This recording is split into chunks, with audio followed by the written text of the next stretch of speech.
여러분, 혹시 이런 말 들어보셨나요? 부자는 돈을 쓰지 않는다. 돈을 움직이게 한다. 당신이 지금까지 믿어왔던 절약의 개념이 오늘 이 영상으로 완전히 뒤바뀔지도 모릅니다. 이곳은 여러분과 함께 성공의 기술을 탐구하는 유튜브 채널, 바로 성공술입니다.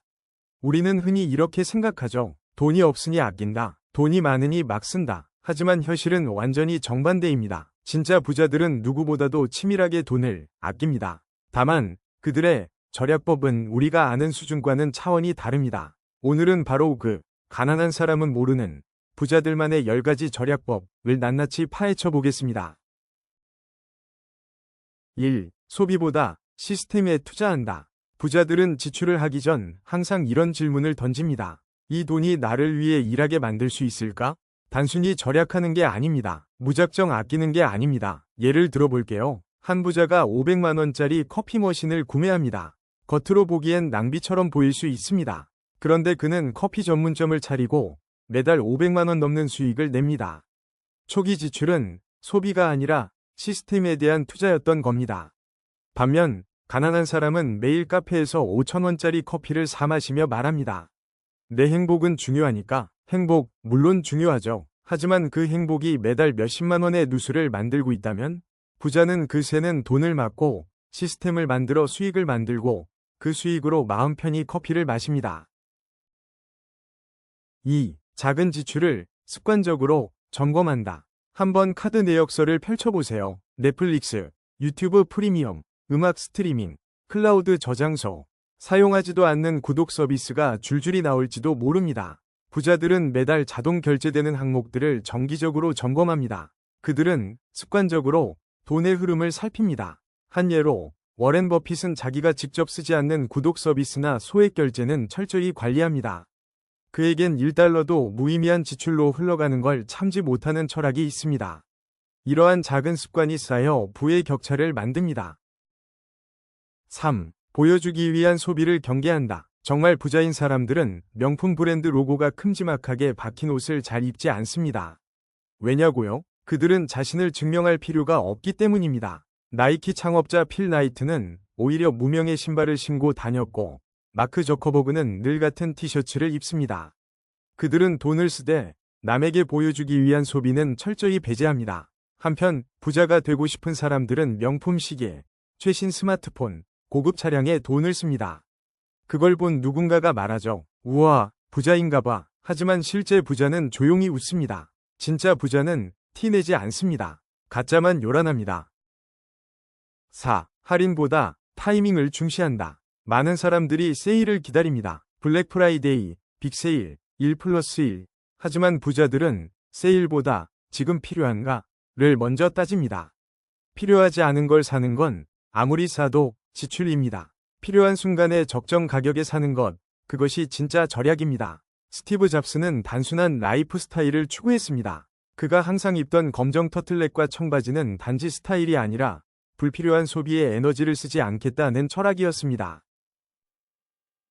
5. 가성비보다 가심비에 집중한다. 값싼 물건을 여러 번 사는 것보다 좋은 물건을 오래 쓰는 것이 장기적으로 더 경제적입니다. 한 젊은 부자가 이런 말을 했습니다. 나는 같은 청바지를 5년 입는다. 대신 정말 품질 좋은 걸 산다. 그는 싸구려 바지를 여러 번 사지 않습니다. 품질이 좋고 오래가며 결국 더 적은 비용이 듭니다. 가난한 사람은 지금 싸니까 산다. 부자는 오래 쓸 수 있으니까 산다. 6. 자신의 감정이 돈을 조종하지 않게 한다. 스트레스를 받으면 쇼핑을 하고 외로우면 배달을 시키고 우울하면 게임에 현질을 합니다. 이런 감정의 기복에 지갑을 맡기면 돈은 금세 사라집니다. 부자들은 자신의 감정을 파악하고 감정이 지출을 지배하지 않게 의식적으로 노력합니다. 한 부자가 했던 유명한 말이 있습니다. 지갑을 열기 전에 내 감정을 먼저 체크한다. 7. 비싼 지출은 가치 기준으로 결정한다. 부자들은 비싼 물건을 살 때 이게 내 삶의 가치를 높여줄까를 먼저 묻습니다. 예를 들어 어떤 사람은 100만 원짜리 위자에 돈을 아끼고 2만 원짜리 위자에 안 씁니다. 하지만 하루 10시간 책상 앞에서 일하는데 허리가 망가집니다. 부자는 말합니다. 내 허리는 100만 원 이상의 가치가 있어. 그들은 절대 인색하지 않습니다. 다만 가치가 있는가? 를 따질 뿐입니다. 8. 타인의 시간과 자원을 소중히 여긴다. 부자일수록 남의 시간을 빼앗는 걸 싫어합니다. 회의 시간을 지키고 약속을 어기지 않고 직원의 시간도 존중합니다. 왜일까요? 시간은 돈이라는 걸 표절이게 알기 때문입니다. 이런 태도는 소비에도 드러납니다. 배달 음식 시키기 전에 스스로 요리해보고 쓰레기 줄이기 위해 리필을 사용하고 시간과 자원의 가치를 알기 때문에 의미 없는 소비를 줄이는 겁니다. 9. 재테크가 아닌 재태도에 집중한다. 부자는 돈을 굴리기 전에 자기 태도부터 다잡습니다. 어떻게 투자할까? 보다 먼저 내가 돈을 대하는 태도는 건강한가? 를 따집니다. 한 백만장자가 했던 말이 인상 깊습니다. 나는 수익률보다 수익의 습관을 더 중요하게 여긴다. 즉, 큰 돈을 버는 것보다 돈을 바라보는 시선과 태도, 습관이 더 중요하다는 겁니다. 10. 절약은 현재를 위한 희생이 아니라 미래를 위한 전략이다. 마지막입니다. 가장 중요한 철학. 많은 사람들은 절약을 고통이라고 생각합니다. 하지만 부자들은 절약을 전략이라고 말합니다. 절약은 단지 아끼는 게 아닙니다. 절약은 내가 더 나은 미래를 살기 위한 행동입니다. 한 젊은 여성이 있었습니다. 29살, 평범한 직장인. 그녀는 매달 지출 내역을 엑셀로 관리하고 돈이 생기면 무조건 일부를 저축했습니다. 친구들이 말했습니다. 그렇게까지 해서 뭐하게? 인생 재미없게 산다. 그녀는 웃으며 말했습니다. 난 지금 3년 후에 내가 하고 싶은 일에 투자하기 위해 오늘 절약하는 거야.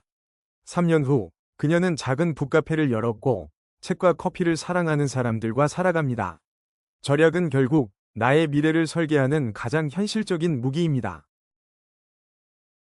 친구들아, 절약은 부자가 되기 위한 첫 번째 훈련입니다. 우리는 부자가 되기 위해 돈이 많은 걸 기다릴 필요 없습니다. 우리는 지금부터, 오늘부터 내가 가진 돈을 다르게 대하면 됩니다. 절약은 포기하는 게 아닙니다. 절약은 선택입니다. 절약은 두려움이 아니라 지혜입니다. 오늘 이 10가지 절약 철학이 여러분 삶을 바꾸는 작은 시작이 되길 바랍니다. 가난한 사람은 소비를 하고 부자는 전략을 한다. 오늘부터 우리도 그렇게 살아보는 겁니다. 감사합니다. 이 영상이 도움이 되셨다면 좋아요와 구독 부탁드립니다. 성공의 기술을 함께 배우는 이 여정에 여러분도 동참해주세요. 지금 바로 성공술 채널을 구독하시고 더 깊은 인사이트를 받아보세요.